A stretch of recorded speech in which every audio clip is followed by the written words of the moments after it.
نحمده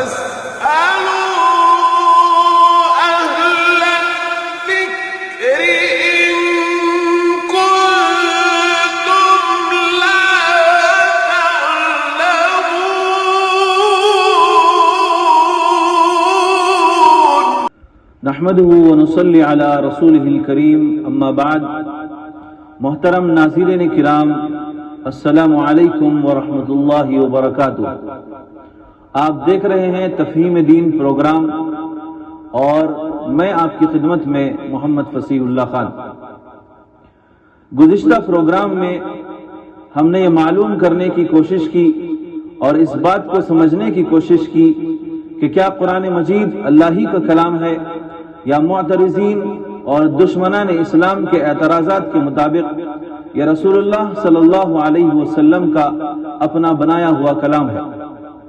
اور الحمدللہ ہم نے عقلی و نقلی دلائل کی روشنی میں اس نتیجے پر پہنچے تھے کہ یہ کلام اللہ ہی کا کلام ہے اور دشمنان اسلام اور معاندین اسلام کے اعتراضات بالکل بے بنیاد اور غلط ہیں.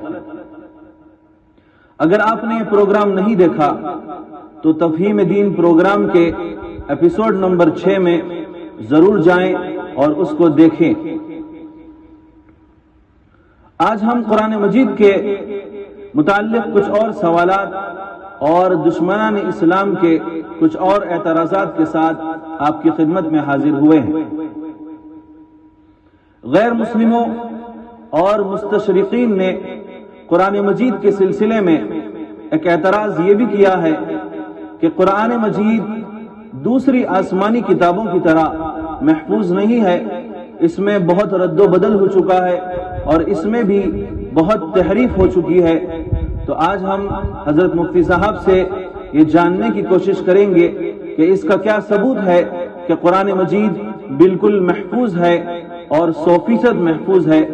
ہم گزارش کرتے ہیں مفتی صاحب سے کہ اس پر روشنی ڈالیں. بسم اللہ الرحمن الرحیم. نحمده ونصلی علی رسولہ الکریم، اما بعد.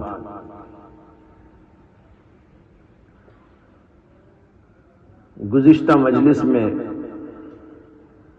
ہم نے اس بات پر روشنی ڈالی تھی یہ قرآن کریم اللہ ہی کی طرف سے نازل کیا جانے والا کلام ہے.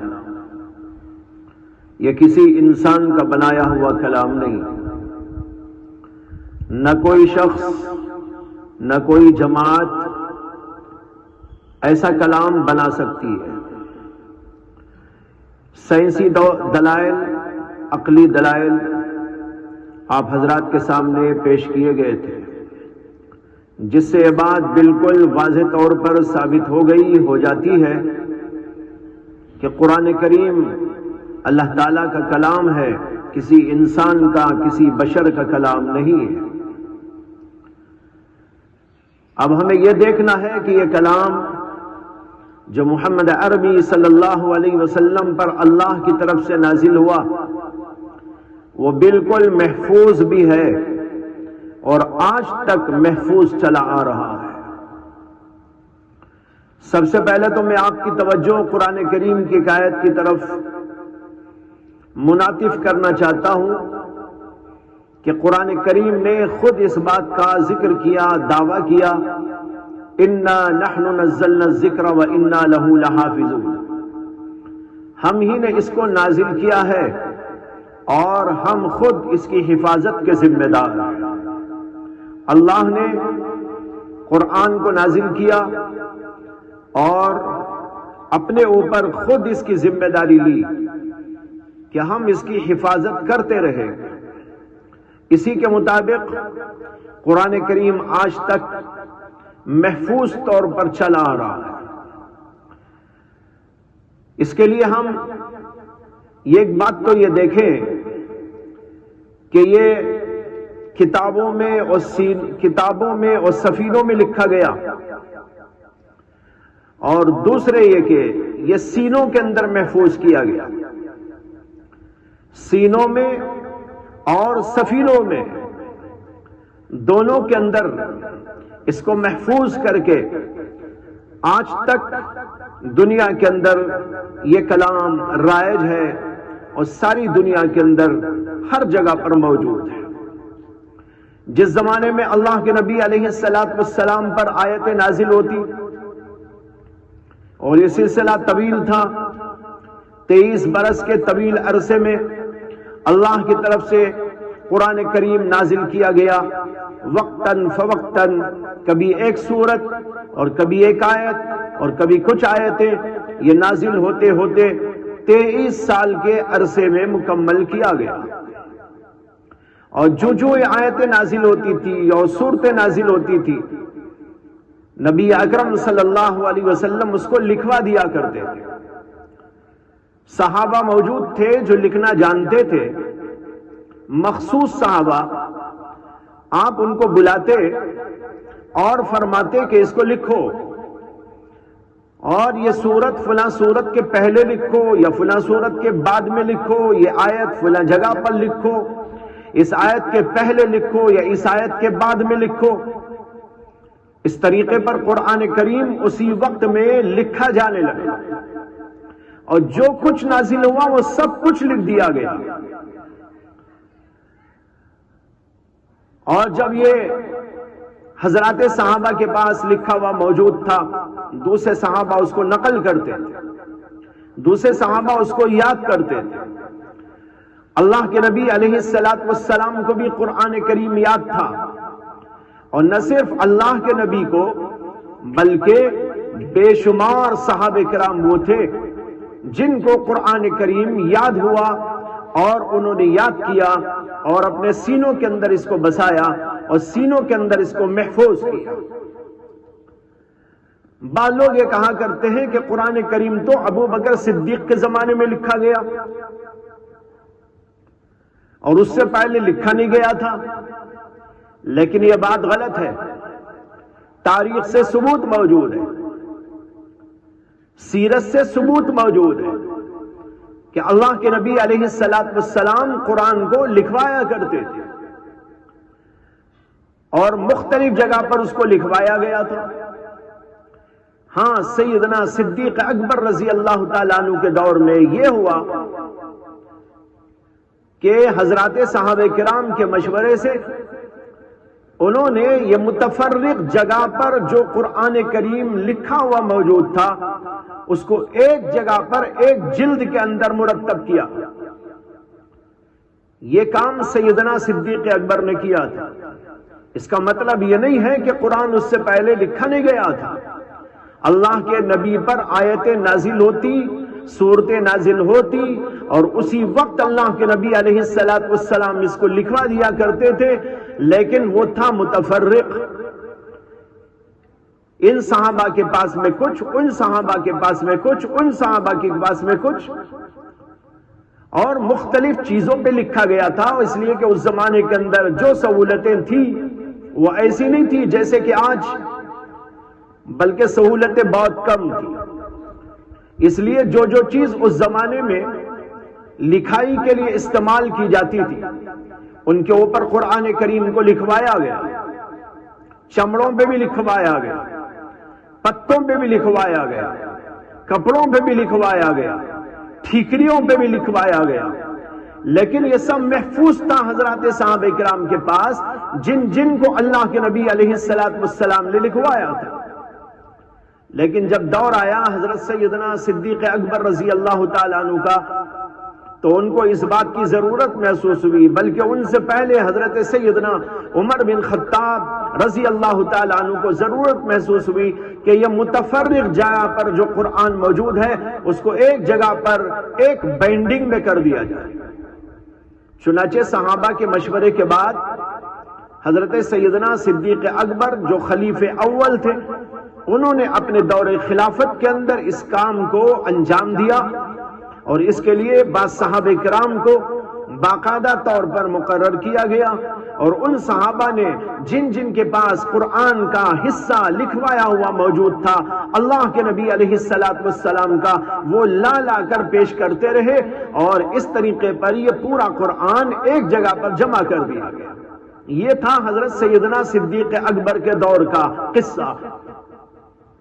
اب یہاں پورا قرآن ایک جگہ پر جمع ہو گیا، اور جن جن کو قرآن کریم چاہیے وہ اس کو لکھ لکھ کر لے جاتے تھے، ایک جگہ سے دوسری جگہ پر، دوسری سے تیسری جگہ پر، جن جن کو ضرورت ہوتی یہ قرآن وہیں سے نقل کر کر کے ساری دنیا کے اندر پھیلایا گیا۔ اور ظاہر ہے کہ قرآن کریم تمام مسلمانوں کی جان ہے، تمام مسلمانوں کا ایمان ہے، کوئی بھی مسلمان بغیر قرآن کے جی نہیں سکتا، اس لیے تمام کے تمام صحابہ جو اس وقت موجود تھے انہوں نے اس قرآن کریم سے نقل کر کر کے اپنے پاس میں محفوظ کیا۔ اس طریقے پر قرآن اس زمانے میں لکھا گیا، حضور کے زمانے میں لکھوایا گیا، پھر صدیق اکبر کے زمانے میں اس طریقے پر ایک جگہ پر مجتمع اور مدون کر دیا گیا، اور پھر اس کے ساتھ دوسری شکل یہ تھی قرآن کریم کے محفوظ ہونے کی کہ اس کو یاد کیا جاتا تھا۔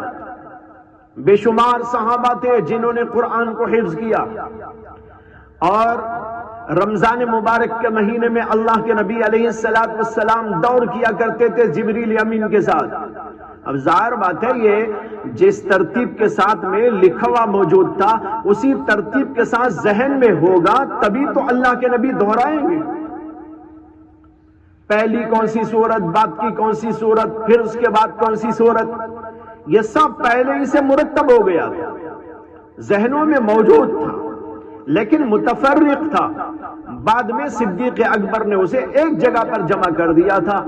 اس طریقے پر قرآن کریم سفینوں میں بھی موجود تھا اور سینوں کے اندر محفوظ تھا، اور اس کے بعد بھی یہ سلسلہ ہر دور کے اندر قرآن کریم کے لکھنے کا اور قرآن کریم کو یاد کرنے کا چلا آ رہا ہے۔ بے شمار صحابہ حافظ، بے شمار تابعین حافظ، بے شمار تبع تابعین حافظ، اس کے بعد بھی ہر دور کے اندر یہ سلسلہ، یہاں تک کہ آج تک مسلمانوں کے اندر یہ سلسلہ ہے کہ قرآن کریم کے بے شمار حفاظ آج بھی دنیا کے اندر موجود ہیں، لاکھوں کی تعداد میں موجود ہیں، ایک نہیں دو نہیں، کسی بھی جگہ پر آپ چلے جائیں، کسی بھی مسلمانوں کے محلے میں چلے جائیں، ایک دو حافظ تو ضرور مل جائیں گے، اور ایسے بھی محلے موجود ہیں اور ایسے بھی علاقے آج دنیا میں موجود ہیں جہاں پر ایک ایک محلے میں 100 حافظ آپ کو مل جائیں گے۔ یہ آج تک چلا آ رہا ہے۔ اور پھر دیکھیے قرآن کے حفظ کرنے کا نظام، مدارس موجود، اس کے اندر اساتذہ موجود، بچے اور طلبہ آ کے پڑھتے ہیں اور یاد کرتے ہیں، سینوں کے اندر محفوظ کرتے ہیں۔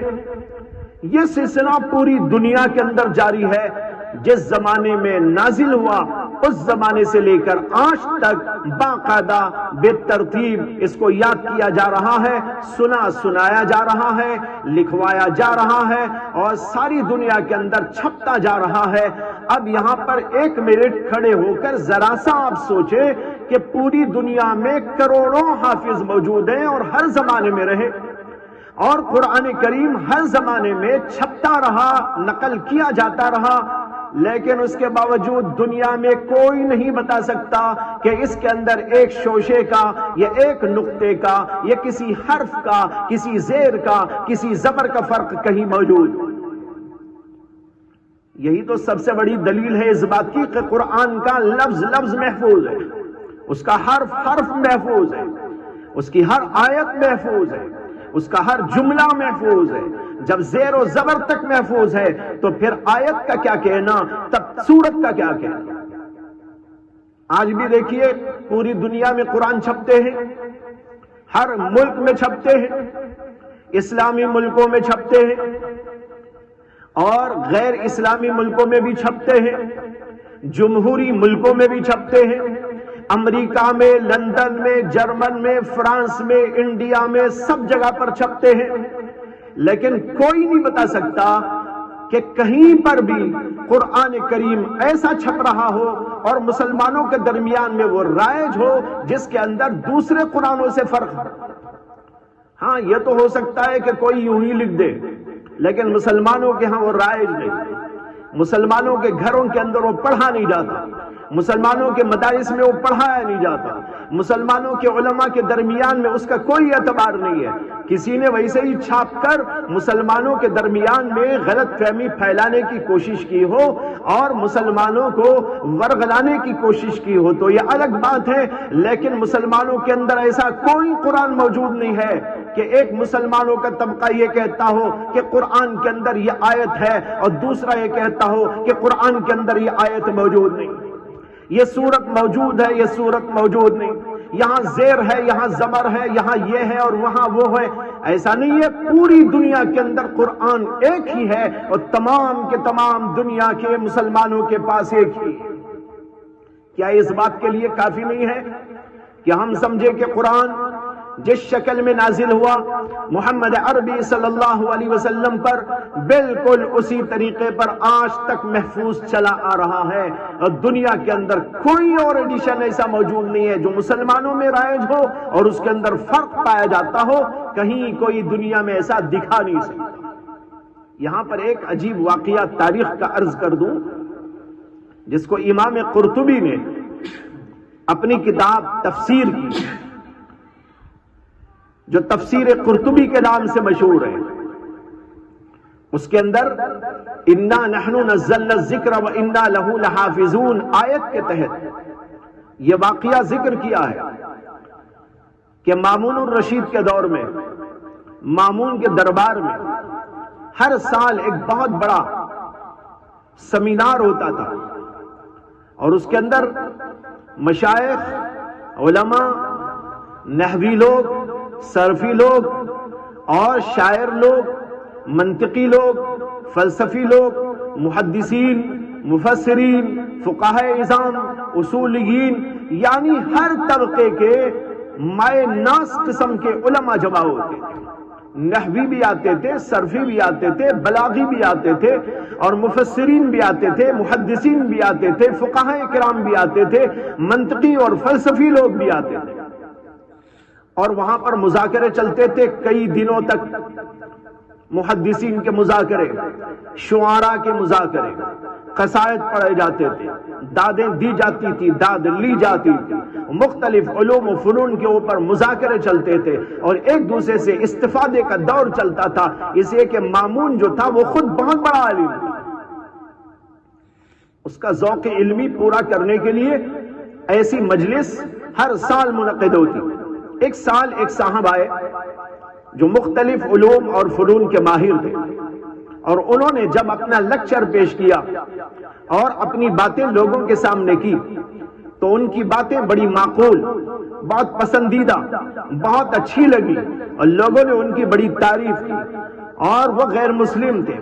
جب فراغت پائی ان سے تو لوگوں نے ان سے عرض کیا کہ آپ کے اندر تو بہت بڑا کمال نظر آتا ہے، آپ کی ہر بات بڑی معقول نظر آتی ہے، آپ کے اندر بڑی خوبیاں اور بڑے کمالات موجود ہیں، لیکن ایک بات کی کمی نظر آتی ہے، اور وہ یہ ہے کہ آپ کے پاس اسلام نہیں، اسی آپ اسلام قبول کر لیں۔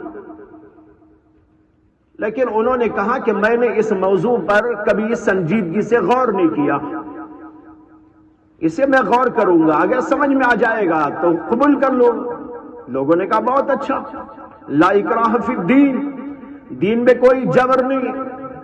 بعض لوگ کہتے ہیں کہ مسلمان دوسروں کو جبرن مسلمان بناتے ہیں، اگر جبرن مسلمان بنانا تھا وہاں بادشاہ وقت موجود، وہ کیوں نہ بناتا، اور اتنے سارے علماء موجود، وہ کیوں نہ بناتے۔ ہاں ترغیب دیتے ہیں، حقانیت کی دعوت دیتے ہیں، اچھائی اور خوبی کی دعوت دیتے ہیں، لیکن جبر کسی کے لیے نہیں۔ خیر بات آئی اور گئی، سیمینار ختم ہو گیا، لوگ چلے گئے۔ جب دوسرے سال حسب معمول سیمینار منعقد ہوا اور علماء، فقہا، مجتہدین اور شعراء اور خطبہ سب کے سب جمع ہونے لگے تو دیکھا گیا کہ وہ صاحب جو گزشتہ سال آئے تھے وہ پھر آئے، لیکن اب آئے ہیں تو ان کا ڈریس، ان کا انداز مسلمانوں جیسا ہے۔ لوگوں نے ان کو شاباشی دی، مبارکباد دی، اور کہا کہ ایسا لگتا ہے کہ آپ نے اسلام قبول کر لیا؟ انہوں نے کہا الحمدللہ میں نے اسلام قبول کر لیا، گزشتہ سال مجھے کچھ لوگوں نے توجہ دلائی تھی، اس کے بعد مجھے اللہ نے توفیق دی، میں اسلام لے آیا۔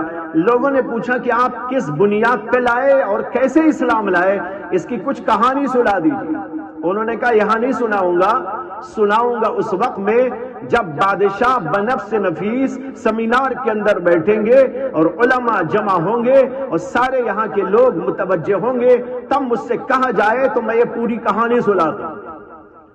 خیر، جب مذاکرے کی مجلسیں شروع ہوئی تو ان سے کہا گیا کہ آپ اپنی بات رکھیں۔ تو وہ صاحب کہنے لگے کہ گزشتہ سال جب میں آیا تھا تو مجھ کو دعوت دی گئی تھی کہ اسلام کے سلسلے میں غور کروں۔ یہاں سے جانے کے بعد میں نے اس سلسلے میں غور کیا اور سوچنے لگا کہ میں کیسا جانچوں کہ یہ اسلام جو اس وقت موجود ہے یہ تمام مذاہب میں سچا مذہب ہے، اس کو جانچنے کے لیے کیا اصول ہونا چاہیے؟ انہوں نے کہا میں بہترین کاتب ہوں، کتابت کرتا ہوں، اور کتابت بھی ایک زبان میں نہیں کئی زبانوں میں کرتا ہوں، عربی میں بھی کرتا ہوں، دوسری زبانوں میں بھی کرتا ہوں۔ تو میرے ذہن میں آیا کہ ان مذاہب کی جو آج موجود ہے دنیا میں، جو سب سے معتبر کتابیں مانی جاتی ہیں، ان کو اپنے ہاتھ سے لکھوں اور اس کے اندر کچھ گڑبڑی کر دوں اور پھر اس کو لے جا کر ان کے علماء کی خدمت میں پیش کروں اور دیکھوں کہ اس کے اوپر کیا ری ایکشن سامنے آتا ہے۔ کہتے ہیں کہ میں نے لوگوں سے معلوم کیا کہ سب سے پرانا مذہب کون سا ہے، لوگوں نے کہا یہودیوں کا۔ میں نے پوچھا کہ ان کی کون سی کتاب ہے، لوگوں نے بتایا کہ تورات کا جو نسخہ ملتا تھا اس کو میں نے کہیں سے خریدا، وہ پریس کا زمانہ نہیں تھا، ہاتھ سے لکھنے کا زمانہ تھا۔ کہتے ہیں کہ ایک جگہ سے مجھے اس کا نسخہ ملا تو میں لے آیا اور اپنے ہاتھ سے ایک نسخہ تیار کیا، دیکھ کر لکھا، بہت حسین، بہت خوبصورت، بہت ہی دیدہ زیب، لیکن اس کے اندر گڑبڑ کر دی، ادھر کی بات ادھر کر دی، ادھر کی ادھر کر ڈالی، اور کچھ باتیں نکال ڈالی، کچھ باتیں اپنی طرف سے لکھ ڈالی۔ اس طریقے پر اس کو مکمل کرنے کے بعد، اس کو مجلد کرنے کے بعد لے کر گیا یہودیوں کے ربیوں کے پاس اور کہا کہ میں ایک بہترین کاتب ہوں، میرے جی میں آیا کہ توریت کو اپنے ہاتھ سے لکھوں، یہ دیکھیے میں نے لکھا ہے، بہترین نسخہ ہے اور خطاطی کے فن کا بڑا مظاہرہ میں نے اس کے اندر کیا ہے، اگر آپ لوگ اس کو لے کر اپنے عبادت خانے میں رکھ دیں اور لوگ اس کو پڑھا کریں تو بہت اچھا ہو۔ انہوں نے اس کو دیکھا اور بہت خوش ہو گئے، انہوں نے شاباشی دی اور کہا کہ بہت بڑا کام تم نے کیا ہے، بہت مبارکباد ہو تم کو، اور پھر اس کے بعد انہوں نے اپنی عبادت خانے میں اس کو رکھ لیا۔ وہ صاحب کہنے لگے مجھے اسی وقت سمجھ میں آ گیا کہ یہ مذہب باطل ہے۔ جس مذہب کے علماء کو اتنی تمیز نہ ہو کہ ان کے پاس ایک کتاب لائی گئی ہے اور وہ ہاتھ سے لکھ کر ایک شخص لایا ہے، وہ صحیح لکھا ہے کہ غلط لکھا ہے، اس کے اندر کچھ گڑبڑ کر دی ہے کہ نہیں کر دی ہے، تحریف کر دی ہے کہ نہیں کی ہے، بغیر کچھ جانچے اس کو لے لیا، قبول کر لیا، مبارکباد دے۔ کہتا ہے کہ اس کے بعد میں عیسائیوں کی کتاب لیا، اس کے ساتھ بھی یہی معاملہ کیا، انجیل کو لکھ کر علماء جو ان کے موجود تھے ان کے پاس میں لے کر گیا اور ان سے بھی یہی بات کی اور اس کے اندر بھی اسی طرح گڑبڑی کر دی تھی۔ جب پیش کیا تو انہوں نے بھی قبول کر لیا اور شاباشی دی۔ یہاں پھر مجھے سمجھ میں آ گیا کہ عیسائیوں کا مذہب بھی غلط، جن کے ہاں اپنی کتاب کا یہ حال ہو کہ اس کو جانچتے نہ ہو، اس کو پرکھتے نہ ہو، اس کو تحقیق کی نگاہ سے نہ دیکھتے ہو، جو آیا لیا اور انہوں نے اپنے کتب خانوں میں اور اپنی عبادت خانوں میں اور چرچوں میں اس کو رکھ دیا اور لوگ اس کو پڑھ کر جاتے ہو، تو پھر اس مذہب کے بارے میں ہم کیسا سمجھ سکتے ہیں کہ یہ سچ ہے اور حق ہے؟ کہتے ہیں کہ پھر نمبر تھا اسلام کا، میں نے اسلام کی کتاب قرآن کو لیا اور پھر اس کو بھی اپنے ہاتھ سے لکھا اور وہی سب کچھ اس کے ساتھ بھی کیا جو پچھلی کتابوں کے ساتھ میں کیا تھا. ادھر کا ادھر کیا, کچھ نکالا, کچھ اپنی طرف سے ڈال دیا. اس طرح کتاب کو بھی, قرآن کو بھی گڑبڑی کرنے کے بعد لکھا تو بہت خوبصورت انداز سے, لیکن اس طرح تحریف کے ساتھ میں اس کو لکھا, اور پھر اس کے بعد اس کی جلد بنائی بہت حسین اور خوبصورت, اور اس کو تیار کرنے کے بعد علماء اسلام کی خدمت میں لے کے گیا اور کہا کہ یہ میں قرآن لکھ کے لایا ہوں, آپ اپنی مسجدوں میں اور مدرسوں میں اس کو رکھ لیں. علماء نے اس کو دیکھتے ہی کہا کہ بھائی تم کون ہو, کیوں تم نے لکھا, ہمیں کیا معلوم کہ تم نے کیا لکھا, صحیح لکھا کہ غلط لکھا, جب تک یہ تحقیق نہیں ہوگی ہم کیسے قبول کریں. کہتا ہے کہ یہی میں سمجھ گیا کہ حقانیت کہاں. انہوں نے کہا کہ ہم اس کو قبول اس وقت کریں گے جبکہ ہم علماء کو بٹھائیں گے, حفاظ کو بٹھائیں گے, اور وہ اس کے ایک ایک حرف پر, ایک ایک شوشے پر, اس کے ایک ایک نقطے پر غور کرتے جائیں گے, اور جب اصل قرآن سے ہر طرح مطابقت ثابت ہو جائے گی تب ہم اس کو قبول کر سکتے ہیں, اور اگر اس کے اندر کچھ گڑبڑی ہے تو پھر آپ کو سزا بھی دی جا سکتی ہے.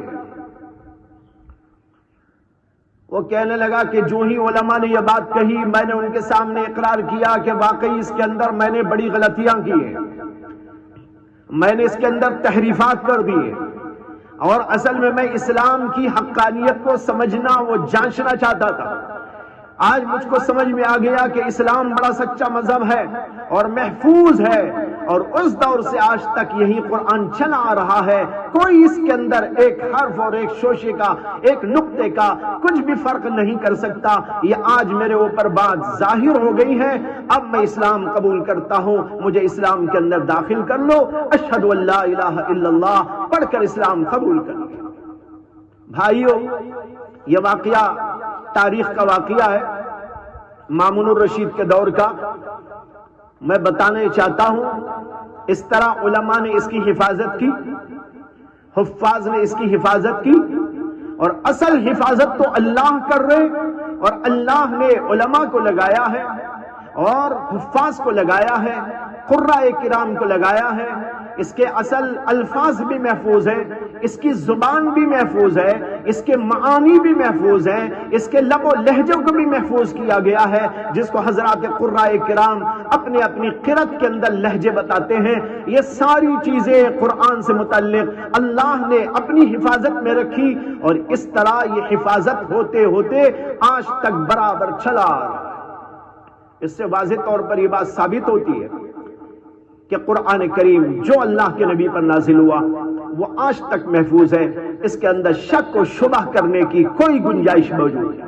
جو لوگ یہ کہتے ہیں کہ کچھ اس میں گڑبڑ ہوئی, وہ بتائے تو کہاں گڑبڑ ہوئی, کون سا نسخہ ان کے پاس میں.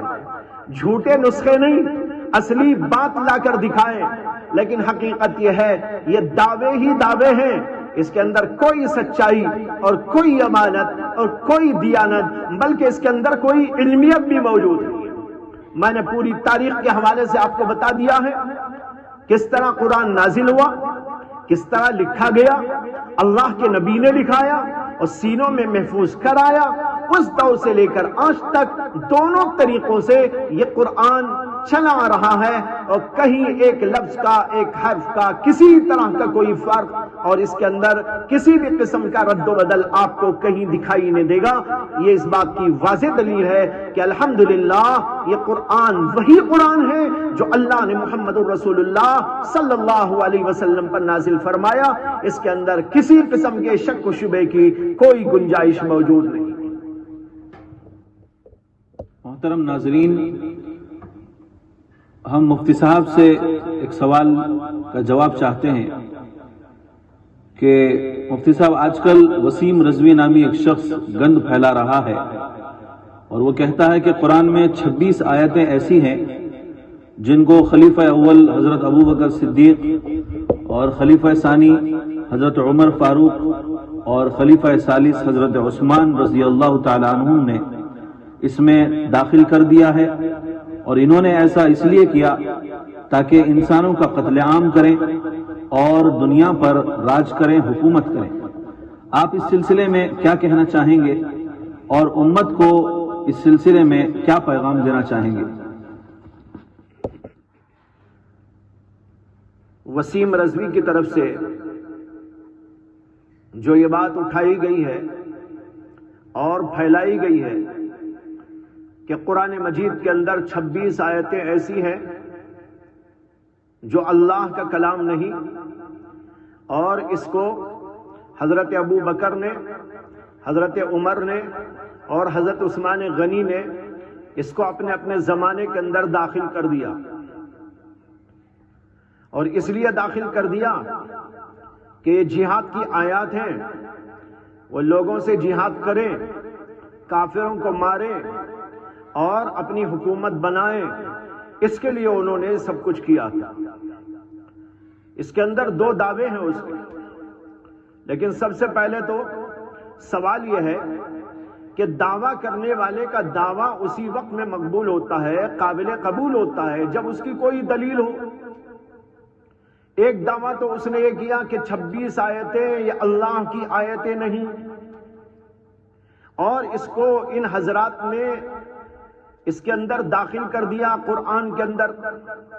اور دوسرا دعویٰ اس نے کیا ہے کہ وہ انہوں نے اس لیے داخل کیا کہ اس کے ذریعے سے وہ اپنی حکومت بنانا چاہتے تھے، اپنی طاقت بنانا چاہتے تھے، اور ظلم زبردستی کرنا چاہتے تھے، اور جہاد کے عنوان پر لوگوں کو مارنا چاہتے تھے۔ اس کے لیے انہوں نے کیا، یہ 2 دعوے کیے۔ لیکن اس شخص نے کسی بھی چیز کی دلیل بیان نہیں کی۔ اگر کسی کے ذہن میں ایک بات آ جائے یا خود وہ کوئی بات تراش لے اور اس کو بیان کر دے، تو کیا اس کا نام کوئی حق ہے؟ اس کا نام انصاف و دیانت ہے؟ انصاف کا تقاضا، دیانت کا تقاضا، عقل کا تقاضا، قانون کا تقاضا یہ ہے کہ وہ اس کی دلیل بیان کرے۔ جب تک کوئی دلیل نہیں بیان کرتا، اس کی بات کیسے معقول ہو سکتی ہے؟ یہ انتہائی نامعقول آدمی نے ایک انتہائی نامعقول بات کہی، بلکہ بے ایمانی کی بات کہی، کافروں والی بات کہی، اور یہ کہہ دیا کہ یہ قرآن کی آیتیں نہیں۔ لیکن دلیل کیا یہ بتا سکتا ہے کہ ایک قرآن کا نسخہ ایسا بھی ہے جس کے اندر یہ آیتیں نہیں ہیں اور بعد کے اندر یہ داخل کی گئی؟ ابھی میں نے آپ کو بتایا کہ پوری دنیا میں ایک ہی قرآن ہے، اس دور سے لے کر آج تک۔ تو پھر یہ کیا دعویٰ ہے کہ ابو بکر نے اور انہوں نے اس کے اندر داخل کیا؟ یہ داخل کرنے کی کوئی دلیل تو بیان کرے، اور جب تک کوئی دلیل بیان نہیں کرے گا یہ مجرم ہے اور قابل سزا ہے۔ اس لیے سب سے پہلے تو یہ کہ ایک بھونڈا اعتراض، غلط اعتراض، کافرانہ اعتراض، اور پھر بے دلیل اعتراض۔ اچھا، اس کے بعد ایک اور بات ہے سوچنے کی، وہ یہ ہے کہ اچھا ان 3 حضرات نے قرآن کو بدل کر اس کے اندر یہ آیتیں داخل کر دی، تو کیا اس کے بعد حضرت علی کا دور نہیں آیا؟ جب حضرت علی کا دور آیا، وہ حاکم بنے، امیر المؤمنین بنے، ان کی طاقت تھی، ان کی حکومت تھی، تو ان کے دور میں کون سا قرآن وہ پڑھتے تھے؟ ان کے دور میں کون سا قرآن لوگوں میں چلتا تھا؟ کیا یہ ثابت کر سکتا ہے کہ اس دور میں حضرت علی نے ایک ایسا قرآن لوگوں کے سامنے پیش کیا جس کے اندر یہ 26 آیتیں نہیں تھی؟ ظاہر بات ہے اس کا کوئی جواب اس کے پاس موجود نہیں۔ حضرت ابو بکر صدیق نے، عمر بن خطاب نے اور حضرت عثمان نے اگر آیتوں کو اس کے اندر داخل کر دیا تھا، تو اب سوال یہ ہے کہ حضرت علی کرم اللہ تعالی وجہہ نے اس کو باقی رکھا تھا یا اس کو نکالا تھا؟ اگر انہوں نے باقی رکھا تھا تو کیا ان کو بھی مجرم گردانتے ہو؟ ان کے اوپر بھی یہی الزام عائد کرتے ہو؟ ہم تو یہ سمجھتے ہیں کہ حضرت علی کرم اللہ تعالی حق پرست، حضرت علی کرم اللہ تعالی وجہہ بڑے ہی زبردست قسم کے انسان تھے، اور وہ شیر خدا تھے، تو وہ شیر خدا نے اپنے زمانے حکومت کے اندر اصلی قرآن کو کیوں نہیں پیش کیا؟ اسی قرآن کو کیوں رکھ کے اس زمانے میں وہ پڑھتے پڑھاتے رہے، اور اسی کا رواج ان کے اندر بھی کیوں رہا، ان کے دور کے اندر بھی کیوں رہا؟ اور پھر اس کے بعد بھی ہر دور کے اندر یہ 26 آیتیں چلی آئی، اور آج اس کو توفیق ہوئی ہے کہ وہ 26 آیتوں کو نکالے۔ تو کیا آج تک کوئی عقل مند نہیں آیا؟ آج تک کوئی حضرت علی کرم اللہ تعالی وجہہ کا فرزند نہیں آیا؟ کیا آج تک کسی کے اندر امانت و دیانت کا ذوق اور شوق نہیں پیدا ہوا؟ یہ ساری چیزیں صاف بتا رہی ہے کہ یہ بیہودہ آدمی ہے، انتہائی نامعقول آدمی ہے، بلکہ اس کے دل کے اندر رتی برابر ایمان ہوتا ایسی بات ہرگز نہ کہتا۔ اس لیے بات اس کی انتہائی غیر معقول، اس لیے اس کے اوپر زیادہ تبصرے کی ضرورت نہیں ہے۔ الحمدللہ پوری دنیا کے اندر قرآن پڑھایا جا رہا ہے، اس دور سے آج تک، اور دنیا کی کسی طاقت کے پاس ایسی چیز نہیں ہے کہ وہ قرآن سے ایک لفظ کو ہٹا دے، ایک چیز کو ہٹا دے، ایک زبر زیر کو ہٹا دے۔ قرآن کریم محفوظ ہے، انشاءاللہ قیامت تک محفوظ رہے گا، اور مسلمان اس کو پڑھتے پڑھاتے رہیں گے۔ وآخر دعوانا۔ محترم ناظرین کرام، آج کا یہ پروگرام یہیں اختتام پذیر ہوتا ہے۔ اگلے پروگرام میں ہم ایک نئے موضوع کے ساتھ آپ کی خدمت میں حاضر ہوں گے۔ وآخر دعوانا ان الحمد للہ رب العالمین۔